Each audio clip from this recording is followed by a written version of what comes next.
ভূমিকম্পে কেঁপে উঠল কলকাতা সহ পশ্চিমবঙ্গের বিভিন্ন এলাকা। ভূতাত্ত্বিক গঠনের কারণেই দক্ষিণ পূর্ব এশিয়ার দেশগুলো ভূমিকম্পের উচ্চ ঝুঁকিতে। আসামের বিজেপি মন্ত্রীর পোস্ট ঘিরে বিতর্ক। বিহারে এনডিএ জোটের জয়কে ফুলকপি চাষের সাথে তুলনা। রাজ্যটিতে কপি চাষকে তুলনা করা হয় মুসলিম গণহত্যার প্রতীক হিসেবে। 6 আইন প্রণেতার মৃত্যুদণ্ড চেয়ে ব্যাপক বিতর্কের জন্ম দিলেন মার্কিন প্রেসিডেন্ট। ট্রাম্পের আচরণকে বিবেকহীন আখ্যা ডেমোক্র্যাটদের।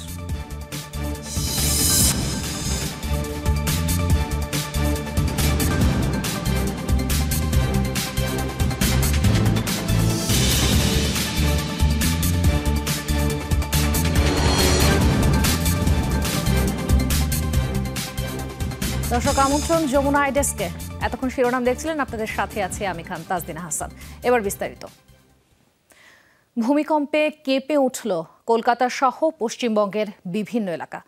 বাংলাদেশে 5.7 মাত্রার ভূমিকম্পে প্রকম্পিত হওয়ার পর কম্পন অনুভূত হয় পশ্চিমবঙ্গে। কলকাতার পাশাপাশি মালদাতেও অনুভূত হয় কম্পন। ভূমিকম্পের পরপরই ছড়িয়ে পড়ে আতঙ্ক। বাসাবাড়ি, অফিস সহ বিভিন্ন স্থাপনা থেকে বেরিয়ে খোলা রাস্তায় নেমে আসেন বাসিন্দারা। রাজ্য আবহাওয়া দফতর জানায়, ভূমিকম্পে এখনও কোনো ক্ষয়ক্ষতির খবর পাওয়া যায়নি, যদিও সাধারণ নাগরিকদের আতঙ্কিত না হওয়ার পরামর্শ রাজ্য সরকারের। বিভিন্ন সময় ভয়াবহ ভূমিকম্পে বিশ্বজুড়ে প্রাণ গেছে লাখ লাখ মানুষের। 2 দশক আগে ইন্দোনেশিয়ায় হওয়া বিশ্বের সবচেয়ে বিধ্বংসী ভূমিকম্প ও সুনামিতে প্রাণ যায় 2,83,000-এর বেশি মানুষের। 9.1 মাত্রার সেই কম্পন অনুভূত হয়েছিল অন্তত 14টি দেশে। 2010 সালে হাইতির ভূমিকম্পে নিহত হয় 1,60,000 মানুষ। ভূতাত্ত্বিক গঠনের কারণেই দক্ষিণ পূর্ব এশিয়ার দেশগুলোর ভূমিকম্পের ঝুঁকিতে রয়েছে। 2004 সালে 26 ডিসেম্বর রীতিমতো তাণ্ডব নেমে এসেছিল ইন্দোনেশিয়ার সুমাত্রা আন্দামান দ্বীপপুঞ্জে। 19 মিনিট স্থায়ী 9.1 মাত্রার কম্পনে কেঁপে ওঠে ইন্দোনেশিয়া সহ 14টি দেশ, যাতে প্রাণ যায় 2,83,100 জনের। এটিকেই বলা হয় বিশ্বের স্মরণকালের অন্যতম ভয়াবহ ভূমিকম্প। 1 বছর পর আরেকটি বিধ্বংসী ভূমিকম্প অনুভূত হয় কাশ্মীরে। পাকিস্তান ও ভারত 2 দেশ নিয়ন্ত্রিত ভূখণ্ডেই 7.2 মাত্রার ভূমিকম্পে প্রাণ হারিয়েছিল 87,000-এর বেশি মানুষ। 2008 সালে চীনের সিচুয়ান প্রদেশে অনুভূত হওয়া ভূমিকম্পের মাত্রা ছিল 7.9। আনুমানিক 87,500 মানুষের প্রাণ নিয়েছে সেই কম্পন। নেপালে 2015 সালে স্মরণকালে শক্তিশালী 2টি ভূমিকম্পে প্রাণ হারায় প্রায় 9,000 মানুষ। ব্যাপক ক্ষতিগ্রস্ত হয়েছিল দেশটির 40% এলাকা। ভূমিকম্পের প্রভাবে বরফ ও ভূমিধস হয়েছিল এভারেস্টেও। ইতিহাস বলে বরাবরই অন্যান্য অঞ্চলের চেয়ে ভূমিকম্পে সবচেয়ে বেশি ক্ষতিগ্রস্ত দক্ষিণ পূর্ব এশিয়ার দেশগুলো। Sunda megathrust, Sumatra fault zone, Sagaing fault এবং প্রধান হিমালয় থ্রাস্টের মতো ভূমিকম্প প্রবণ ফল্টের অবস্থান এই অঞ্চলেই। বিভিন্ন সময় ভূমিকম্প তছনছ করেছে বিশ্বের অন্যান্য মহাদেশের অনেক দেশও। 2010 সালে আরেকটি বিধ্বংসী ভূমিকম্পে তছনছ হয় ক্যারিবিয়ান দেশ হাইতির বিস্তীর্ণ এলাকা। 1,60,000 মানুষ জীবন হারিয়েছিল সেই দুর্যোগে। বহু বাড়িঘর পরিণত হয়েছিল ধ্বংসস্তূপে, বাস্তুচ্যুত হয়েছিল লাখ লাখ বাসিন্দা। চলতি বছর কয়েক দশকের মধ্যে শক্তিশালী ভূমিকম্পে কেঁপে ওঠে মিয়ানমার। প্রাণ যায় কয়েক হাজার মানুষের। 7.7 মাত্রার সেই কম্পন অনুভূত হয় দক্ষিণ পূর্ব এশিয়ার অন্তত 7 দেশে। 2 বছর আগে স্মরণকালের অন্যতম ভয়াবহ দুর্যোগের সাক্ষী হয়েছিল তুরস্ক, সিরিয়া। 7.8 মাত্রার সেই ভূমিকম্পে তুরস্কেই 50,000-এর বেশি মরদেহ উদ্ধার হয়েছিল। সিরিয়ায় মেলে আরও 6,000 নিষ্প্রাণ দেহ। এছাড়াও ভূমিকম্প প্রবণ হিসেবে পরিচিত আফগানিস্তানে নিয়মিতই অনুভূত হয় কম্পন। চলতি বছর একাধিকবার ভূমিকম্প হয়েছে দেশটিতে, যাতে প্রাণ হারিয়েছে কয়েক হাজার মানুষ। মোস্তফা মাহমুদ, যমুনা নিউজ। বিহারের রাজনীতিতে এবার আলোচনায় ফুলকপি চাষ। সম্প্রতি বিজেপির এক মন্ত্রীর বিতর্কিত পোস্টে জন্ম দিয়েছে তুমুল সমালোচনার। রাজ্যটিতে বিজেপি জোটের জয়লাভকে কপি চাষের সঙ্গে তুলনা দিয়েছেন তিনি। নিছক কোনো পোস্ট মনে হলেও বিহারের ইতিহাস ফুলকপি চাষকে তুলনা করা হয়ে থাকে মুসলিম গণহত্যার প্রতীক হিসেবে, যার সাথে লেগে প্রায় ২,০০০ মুসলিমের রক্তের দাগ। ঘটনার শুরু এক টুইট পোস্টকে ঘিরে। বিহারের বিধানসভা নির্বাচনের ফল ঘোষণার ঠিক আগ মুহূর্ত। এক্স হ্যান্ডেলে ফুলকপি ক্ষেতের একটি ছবি পোস্ট করলেন আসামের বিজেপি মন্ত্রী অশোক সিংঘল। ক্যাপশন দিলেন বিহার অ্যাপ্রুভস কপি ফার্মিং, যার অর্থ কপি চাষের অনুমোদন দিল বিহার। দেখে সাধারণ একটি পোস্ট মনে হলেও আদতে এটি ছিল বিহারের মুসলিমদের জন্য চরম অবমাননাকর। বিহারের মুসলিমদের কাছে একসময়কার আতঙ্ক এই ফুলকপি চাষ, কেননা এই ফুলকপির সাথে জড়িয়ে রয়েছে রাজ্যটিতে মুসলিম গণহত্যার ইতিহাস। তাই বিজেপির জয় আর বিজেপি মন্ত্রীর এমন পোস্ট ঘিরে রাজ্যটির মুসলিম জনগোষ্ঠীর মধ্যে নাড়া দিয়েছে ৩.৫ দশক আগেকার সে ভয়াবহ স্মৃতির কথা। ১৯৮৯ সালের ঘটনা। বিহারের ভাগলপুরের গ্রামাঞ্চলে নতুন মসজিদ নির্মাণ কেন্দ্র করে কয়েকদিন ধরে চলছিল হিন্দু মুসলিম দাঙ্গা। সে সময় অযোধ্যামুখী এক হিন্দু সংগঠনের পদযাত্রা চলছিল। অঞ্চলটিতে কট্টর হিন্দুত্ববাদীদের পদযাত্রা পৌঁছালে স্থানীয়দের সাথে শুরু হয় সংঘর্ষ। ক্রমেই তা রূপ নেয় ভয়াবহ পরিস্থিতিতে। কয়েকদিন ধরে চলা সেই দাঙ্গায় প্রায় ২,০০০ মানুষের মৃত্যুর কথা জানায় কর্তৃপক্ষ, যার ৯০% ছিল মুসলিম। তবে ধারণা করা হয়ে থাকে প্রকৃতপক্ষে এই সংখ্যা আরও বেশি। সবচেয়ে ভয়াবহ বিষয় হচ্ছে অঞ্চলটির মুসলমানদের হত্যার পর তা গোপন করতে মরদেহের কবরের উপর ফুলকপির চাষ করা হয়েছিল, যার প্রমাণ বেশ কিছু গবেষণাপত্রে মিলেছে। বলা হয় গণহত্যার প্রমাণ লোপাটে মরদেহগুলো প্রথমে পুকুরে ফেলে দেওয়া হয়েছিল, পরে সেগুলো তুলে মাটিতে পোতা হয়, তার উপর বোনা হয় ফুলকপির বীজ।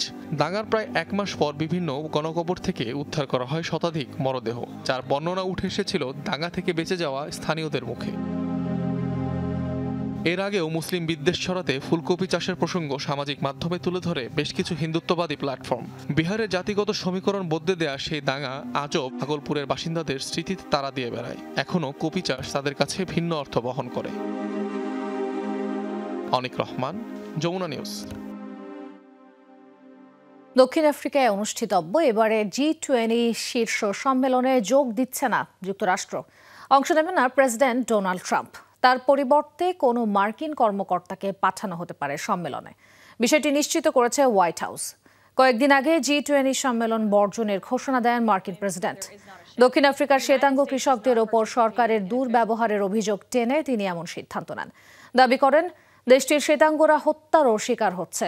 ২২ ও ২৩ নভেম্বরে প্রথমবারের মতো দক্ষিণ আফ্রিকায় অনুষ্ঠিত হতে যাচ্ছে G20 শীর্ষ সম্মেলন। এতে যোগ দেবেন চীন, ফ্রান্স, কানাডা ও ভারত সহ কয়েকটি দেশের নেতারা। নাইজেরিয়ায় খ্রিস্টান সম্প্রদায়ের সুরক্ষায় দেশটির ওপর চাপ বাড়ানোর পরিকল্পনা করছে ওয়াশিংটন। এ লক্ষ্যে নিষেধাজ্ঞা আরোপ ও সন্ত্রাস বিরোধী অভিযানের মতো পদক্ষেপগুলো বিবেচনায় রয়েছে বলে জানিয়েছেন পেন্টাগন। এর আগে চলতি মাসের শুরুতে নাইজেরিয়ার খ্রিস্টানদের ওপর হামলার অভিযোগ তুলে সামরিক হস্তক্ষেপের হুমকি দেন মার্কিন প্রেসিডেন্ট ডোনাল্ড ট্রাম্প। তবে এই অভিযোগ অস্বীকার করে নাইজেরিয়া প্রশাসন। তাদের দাবি, দেশের জটিল নিরাপত্তা পরিস্থিতিকে ভুলভাবে তুলে ধরছে যুক্তরাষ্ট্রের এমন মন্তব্য। পাশাপাশি ছোট করছে ধর্মীয় স্বাধীনতা রক্ষায় সরকারের ভূমিকাকেও। ৬ ডেমোক্রেট আইন প্রণেতার মৃত্যুদণ্ড চেয়ে এবার ব্যাপক বিতর্কের জন্ম দিলেন মার্কিন প্রেসিডেন্ট ডোনাল্ড ট্রাম্প। তাদের প্রকাশিত এক ভিডিওকে কেন্দ্র করে এই আইন প্রণেতাদের রাষ্ট্রদ্রোহীও আখ্যা দিয়েছেন তিনি, যার জেরে বিরোধীদের তুমুল সমালোচনার মুখে পড়েছেন মার্কিন প্রেসিডেন্ট। হোয়াইট হাউস অবশ্য বলছে এই আইন প্রণেতারা শাস্তিযোগ্য অপরাধ করলেও ট্রাম্প বাস্তবে তাদের মৃত্যুদণ্ড দিতে চান না। ক্ষুব্ধ হয়েই এমন প্রতিক্রিয়া করেছেন তিনি। I'm Senator Alyssa Slotkin. Senator Mark Kelly. Representative Chris. বিতর্কের শুরু এই ভিডিও নিয়ে, যাতে দেখা যায় ডেমোক্রেটিক পার্টির ৬ আইন প্রণেতা মার্কিন প্রেসিডেন্ট ট্রাম্পের নির্দেশ অমান্য করতে আহ্বান জানাচ্ছেন সেনা সদস্যদের। ওই ৬ আইন প্রণেতাই যুক্তরাষ্ট্রের সামরিক এবং গোয়েন্দা সংস্থার সদস্য ছিলেন। We want to speak directly to members of the military. মূলত দেশটির বিভিন্ন অঙ্গরাজ্যে অবৈধ অভিবাসী বিরোধী অভিযানের জন্য ন্যাশনাল গার্ড মোতায়েনের প্রতিবাদ করে আসছে ডেমোক্রেটরা, যার জেরে বানানো হয়েছে এই ভিডিও। নিজের আদেশ অমান্য করার আহ্বান জানিয়ে বানানো ভিডিওকে ভালোভাবে নেননি ট্রাম্প। ৬ আইন প্রণেতাকে রাষ্ট্রদ্রোহী আখ্যা দিয়ে দাবি করেছেন তাদের শাস্তি হিসেবে মৃত্যুদণ্ড হওয়া উচিত। ট্রাম্পের ওই মন্তব্যের ক্ষুব্ধ প্রতিক্রিয়া দেখাচ্ছে ডেমোক্রেটরা। তার আচরণকে বিবেকহীন, অগ্রহণযোগ্য ও বিপজ্জনক আখ্যা দেওয়া হচ্ছে। unacceptable, unconscionable and un-American. আমাদের হাউস অব রিপ্রেজেন্টেটিভ ও সিনেটের দেশপ্রেমিক সদস্যদের ট্রাম্প জীবননাশের হুমকি দিয়েছেন, যা অগ্রহণযোগ্য, বিবেকহীন এবং মার্কিন মূল্যবোধ বিরোধী। যারা দেশের সেবা করেছেন তাদের বিরুদ্ধে রাষ্ট্রদ্রোহের অভিযোগ আনা এবং তাদের হত্যার পরামর্শ দেয়া বিপজ্জনক। And suggesting they should be killed. Trump প্রশাসনের দাবি ক্ষুব্ধ হয়ে ওই পোস্ট দিলেও বাস্তবে তাদের মৃত্যুদণ্ড চাননি মার্কিন প্রেসিডেন্ট। পাশাপাশি ডেমোক্রেট নেতাদের বিতর্কিত ভিডিওর সমালোচনা করেন হোয়াইট হাউসের মুখপাত্র ক্যারোলিন লেভিট। বলেন, কংগ্রেস সদস্য হয়েও তারা সহিংসতাকে উস্কে দিয়ে শাস্তিযোগ্য অপরাধ করেছেন। আমাদের সেনাবাহিনী শৃঙ্খলা ভেঙে গেলে বিশৃঙ্খল পরিস্থিতি তৈরি হতে পারে। সংবিধান মেনে চলার শপথ করার পরও আপনারা সহিংসতাকে উস্কে দিচ্ছেন। আপনারা যা করছেন তা শাস্তিযোগ্য অপরাধ। কয়েকটি রাজ্যে ন্যাশনাল গার্ড মোতায়েনকে কেন্দ্র করে বেশ কয়েকবারই বিবাদে জড়িয়েছে ডেমোক্রেট ও রিপাবলিকানরা। মোস্তফা মাহমুদ, যমুনা নিউজ। নারী সাংবাদিককে বেফাঁস মন্তব্য করে আবারও ব্যাপক সমালোচনার জন্ম দিলেন মার্কিন প্রেসিডেন্ট ডোনাল্ড ট্রাম্প। গেল সপ্তাহে ব্লুমবার্গের ওই সাংবাদিককে পিগি বা শুয়োর বলে সম্বোধন করেন তিনি। শুরুতে তেমন গুরুত্ব না পেলেও ইস্যুটি প্রকাশ্যে আনেন সিবিএস নিউজের সাংবাদিক জেনিফার জেকবস। এরপর থেকেই তোলপাড় চলছে ওয়াশিংটন জুড়ে। অন্যদিকে এটিকে প্রেসিডেন্টের সরলতা বলে আখ্যা দিয়েছে হোয়াইট হাউস। এভাবেই এক নারী সাংবাদিককে পিগি বলে সম্বোধন করেন মার্কিন প্রেসিডেন্ট। গেল সপ্তাহে কুখ্যাত যৌন অপরাধী জেফ্রি এপস্টেইন ইস্যুতে প্রশ্নের জবাবে এমন বেফাঁস আচরণ ট্রাম্পের। প্রেসিডেন্টের এই মন্তব্যে তোলপাড় মার্কিন মুলুক জুড়ে। সামাজিক মাধ্যমে রীতিমতো ভাইরাল ভিডিও। এই ইস্যুতে প্রশ্নের মুখে ঘটনাটিকে নিছকই প্রেসিডেন্টের সরলতা ও স্বচ্ছতা বলে আখ্যা দিয়েছে হোয়াইট হাউস। প্রেসিডেন্ট সবার সাথেই খুব খোলামেলা ও সৎ। আপনারা নিজেরাই তা দেখেছেন। তার এমন সরলতার জন্যই মার্কিন জনগণ তাকে আবার নির্বাচিত করেছে। এপস্টেইন ইস্যুতে মার্কিন প্রশাসনের বিরুদ্ধে রটানো হচ্ছে গুজব। এই দাবি তুলে ট্রাম্পের সাফাই গাইতেও দেখা যায় হোয়াইট হাউসের এই প্রতিনিধিকে। ভুয়া খবর দেখলে তা তুলে ধরেন তিনি। সাংবাদিকরা যখন তার অথবা তার প্রশাসন সম্পর্কে মিথ্যা তথ্য ছড়ান তখন তিনি স্বাভাবিকভাবেই বিরক্ত হন। তবে একই সঙ্গে তিনি ইতিহাসের সবচেয়ে স্বচ্ছ প্রেসিডেন্ট। ট্রাম্পের কটূক্তির শিকার সাংবাদিকের নাম ক্যাথরিন লুসি। চলতি বছরের শুরুতে সিনিয়র জার্নালিস্ট হিসেবে মার্কিন গণমাধ্যম ব্লুমবার্গে যোগ দেন তিনি। প্রেসিডেন্টের আচরণের কড়া সমালোচনা জানিয়ে তার পাশে দাঁড়িয়েছেন সাংবাদিক, রাজনীতিবিদ সহ দেশের অনেক সাধারণ মানুষ। রেজওয়ানা সায়মা, যমুনা নিউজ। প্রেসিডেন্ট সহ ইউক্রেনের নেতাদের সন্ত্রাসী আখ্যা দিলেন ভ্লাদিমির পুতিন। রুশ প্রেসিডেন্ট ক্ষোভ জানিয়েছে বলে কিয়েভের নেতৃত্ব এখন আর রাজনৈতিক নেতাদের হাতে নেই। সন্ত্রাসীদের বিরুদ্ধে লড়াই অব্যাহত রাখার ঘোষণাও দেন তিনি। এদিকে জাপোরিজ্জিয়া সহ বিভিন্ন এলাকায় আবারও হামলার পরিধি বাড়িয়েছে রুশ বাহিনী, যাতে প্রাণ গেছে 5 জনের। মুহুর্মুহু রুশ হামলায় জ্বলছে জাপোরিঝিয়া। বৃহস্পতিবার কৌশলগতভাবে ইউক্রেনের গুরুত্বপূর্ণ অঞ্চলটির সংবেদনশীল বিভিন্ন স্থানে হামলা চালায় রুশ বাহিনী। কিয়েভ বলছে কামিকাজের ড্রোন ব্যবহার করে টার্গেট করা হয় শহরটি। এতে ক্ষতিগ্রস্ত হয় বেশ কয়েকটি আবাসিক ভবন, হোটেল ও যানবাহন। হামলার পরপরই স্থাপনাগুলোতে আগুন ধরে যায়। পরে নিরাপত্তা কর্মীরা সেটি নিয়ন্ত্রণে আনে। উদ্ধার করা হয় আটকে পড়া বাসিন্দাদের। এ অবস্থায় ইউক্রেনের নেতৃত্বকে সংঘবদ্ধ সন্ত্রাসী চক্র আখ্যা দিয়েছেন রুশ প্রেসিডেন্ট ভ্লাদিমির পুতিন। সন্ত্রাসীদের নিরস্ত্র না করা পর্যন্ত অভিযান অব্যাহত থাকবে বলে জানান তিনি। এটি আর রাজনৈতিক নেতৃত্ব নয়, এটি একটি সংগঠিত অপরাধ সিন্ডিকেট। রাশিয়ার সাথে যুদ্ধ চালিয়ে যাওয়ার অজুহাতে ব্যক্তিগত সমৃদ্ধির উদ্দেশ্যে ইউক্রেনে ক্ষমতা ধরে রেখেছে তারা। সংঘাতের মাঝে ইউক্রেন সফরে মার্কিন সামরিক বাহিনীর প্রতিনিধি ড্যানিয়েল ড্রিসকল। ইউক্রেনকে সহায়তার পাশাপাশি যুদ্ধবন্ধের শান্তি চুক্তি নিয়ে আলোচনা হয় ইউক্রেনের প্রেসিডেন্টের সাথে। আমরা যথাসাধ্য চেষ্টা করছি। আমরা প্রেসিডেন্ট ট্রাম্পের প্রতি কৃতজ্ঞ। আমার মনে হয় ট্রাম্প যদি কিছু জিনিস দিয়ে সহায়তা না করে তাহলে রাশিয়া ক্ষেপণাস্ত্র তৈরি করতে পারবে না। তাই যদি সম্ভব হয় এগুলো বন্ধ করতে হবে। গেল কয়েকদিন ধরেই ইউক্রেনে হামলার পরিধি বাড়িয়েছে রাশিয়া। এর আগে বুধবার হামলায় প্রাণ যায় 26 জনের। অস্মিতা বিশ্বাস, যমুনা নিউজ। ভয়াবহ বিস্ফোরণে কেঁপে উঠল পাকিস্তানের ফয়সালাবাদের একটি আঠা তৈরির কারখানা। প্রাণ গেছে অন্তত 15 জনের। গুরুতর দগ্ধ হয়েছে আরও 7 শ্রমিক। শুক্রবার চুল্লি বিস্ফোরিত হয়ে তাৎক্ষণিকভাবে ধসে যায় কারখানাটির পুরো অবকাঠামো। বিস্ফোরণে ধ্বংস হয় আশপাশের বহু বাড়িঘর। ধ্বংসস্তূপের নিচে চাপা পড়ে অনেকে। দ্রুততম সময়ে ঘটনাস্থলে পৌঁছে উদ্ধার কাজে তৎপর হয় পুলিশ ও ফায়ার সার্ভিস। দীর্ঘ সময়ের চেষ্টার পর নিয়ন্ত্রণে নিয়ে আসে আগুন। এখনও জানা যায়নি আগুন লাগার সঠিক কারণ। কর্তৃপক্ষের ধারণা কারখানাটির ভিতরে কোথাও গ্যাস লিকের কারণে হয়েছে এই ভয়াবহ বিস্ফোরণ। চলছে তদন্ত। 41 বছরে পা রাখল বিশ্বব্যাপী জনপ্রিয় অপারেটিং সিস্টেম উইন্ডোজ। 1985 সালে 20 নভেম্বর মাইক্রোসফট প্রকাশ করে এর প্রথম সংস্করণ উইন্ডোজ 1.0। শুরুতে তেমন সাড়া না ফেললেও সময়ের সাথে সাথে অন্য সব অপারেটিং সিস্টেমকে পেছনে ফেলে আমজনতার কম্পিউটারের চালিকা শক্তি হয়ে ওঠে এটি। বিশ্বের সবচেয়ে ব্যবহৃত personal computer operating system Windows 40-এর কোটা পূর্ণ করে 20 নভেম্বর 41 বছরে পা রাখল বিশ্বখ্যাত সফটওয়্যারটি। 1985 সালের এই দিনেই মাইক্রোসফট প্রকাশ করেছিল এর প্রথম সংস্করণ উইন্ডোজ 1.0। শুরুতে সাড়া মেলেনি তেমন, কিন্তু উইন্ডোজ 95-এর বদৌলতে বদলে যায় কম্পিউটারের ইতিহাস। এ সময় বিশ্বের বেশিরভাগ কম্পিউটারের অপারেটিং সিস্টেম হয়ে ওঠে এটি। আধুনিক গ্রাফিক্যাল ইউজার ইন্টারফেসকে মূলধারায় প্রতিষ্ঠা করেছে উইন্ডোজ। এর কারণে আজকের বেশিরভাগ মানুষ কখনো কমান্ড লাইন ব্যবহারই করেনি। অ্যাপল আগে এই ক্ষেত্রে ব্যবসা করলেও উইন্ডোজ 95-এর আগে তা ছিল সীমিত। আমি মনে করি উইন্ডোজ 95ই কম্পিউটিং এর বিশ্বমান তৈরি করেছে। হিসাব নিকাশ, ডকুমেন্ট তৈরি, মেইলিং এর বাইরেও এ সময় জনপ্রিয় হয়ে ওঠে কম্পিউটার গেমিং। সেই গেম তৈরি ও কোডিং এ বাড়তি সুবিধা দিয়েছে উইন্ডোজ।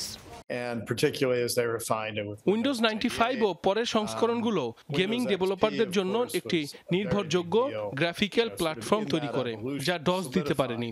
এটাই বিশ্বকে উইন্ডোজের দিকে নিয়ে এসেছে। বিভিন্ন স্মার্ট ডিভাইসের সঙ্গে কাজ করতে পারে উইন্ডোজ। ঘরের স্মার্ট লাইট থেকে শুরু করে ক্লাউড স্টোরেজ, ভিডিও কনফারেন্স সবকিছুর সঙ্গে এখন সহজেই যুক্ত থাকতে পারছেন ব্যবহারকারীরা। আর এখন উইন্ডোজে যুক্ত হচ্ছে নতুন নতুন কৃত্রিম বুদ্ধিমত্তা বা এআই। গেল মাসে কোপাইলট এআই অ্যাসিস্ট্যান্টে যুক্ত হয়েছে ভয়েস অ্যাক্টিভেশন ফিচার। ব্যবহারকারীরা এখন শুধুমাত্র একটি সহজ ভয়েস কমান্ড দিয়েই উইন্ডোজ 11 চালিত যে কোনো পিসিতে সক্রিয় করতে পারবেন AI assistant. Rezwana Saima, Jamuna news. সকল নাটকীয়তার শেষে মিস ইউনিভার্স 2025-এর খেতাব জিতে নিলেন মঞ্চে কটাক্ষের শিকার হওয়া মেক্সিকোর প্রতিযোগী ফাতিমা বশ।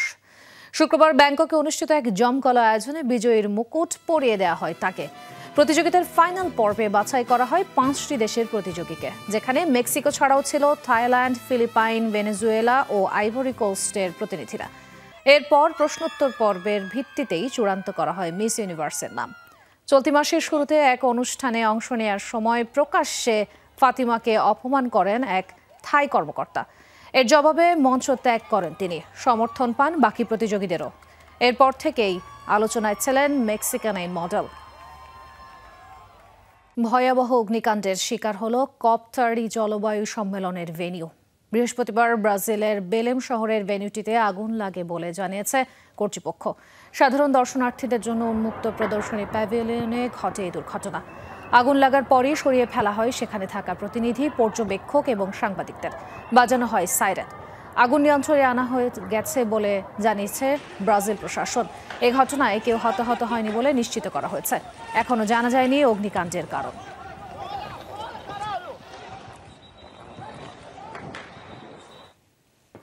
দর্শক, যমুনা আইডেস্কে এ পর্যন্ত। এতক্ষণ সাথে থাকার জন্য ধন্যবাদ।